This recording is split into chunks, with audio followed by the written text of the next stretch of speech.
अस्सलाम वालेकुम नाज़रीन, उर्दू टीवी चैनल में खुश आमदीद। व्यूअर्स, ड्रामा सीरियल में हारी पिया के नेक्स्ट एपिसोड में आप देखेंगे फवाद जब सुबह उठकर सारा को मुस्कुराते हुए देखता है तो कहता है, मैं सुबह उठकर जब तुम्हें मुस्कुराता हुआ देखता हूँ ना तो दिल ही नहीं रूह भी खुश हो जाती है।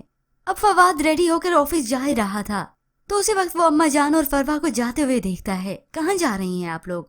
तभी अम्मा जान ने बताया कि हम शॉपिंग पर जा रही हैं। फिर फवाद को मालूम होता है कि सारा इनके साथ नहीं जा रही, वो घर में अकेली है और काफी बोर भी हो रही है।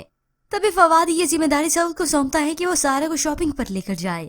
अब यहाँ फरवा और अम्मा जान शॉपिंग पर अकेली नहीं बल्कि हिना और उसकी वालदा भी मौजूद हैं। अब सऊद इत्तेफाकन सारा को भी इसी मॉल में लेकर जाता है। इन सब का आमना सामना हुआ तो वो सारा को सऊद के साथ देखकर हैरान है। हिना भी इस बात को अच्छा नहीं समझती। सारा और सऊद को यूं हंसते मुस्कुराते हुए देखकर उसे भी जलन होने लगी। अम्मा जान ने देखा तो सारा को उसी वक्त सुनाने लगी, तुम्हें अच्छा नहीं लगा ना मैं फरवा को अपने साथ शॉपिंग पे लाई हूँ। सारा, इतनी हसद अच्छी नहीं होती। इन सब के चले जाने के बाद सारा इस बात का गिला सऊद से करती है कि मुझे कोई भी इस घर में अच्छा नहीं समझता। अब ये वक्त भी जैसे कैसे गुजर गया।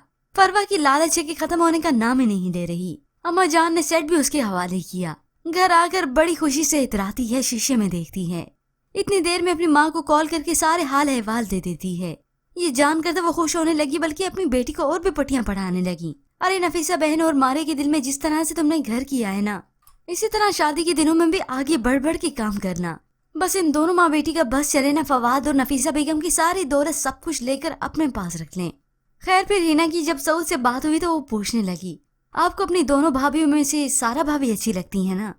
तभी उसने इस बात की खुशी खुशी हामी भरी कि हाँ, हम दोनों का मेंटल लेवल मैच करता है, हम दोनों की कंपैटिबिलिटी बहुत ही मिलती जुलती है।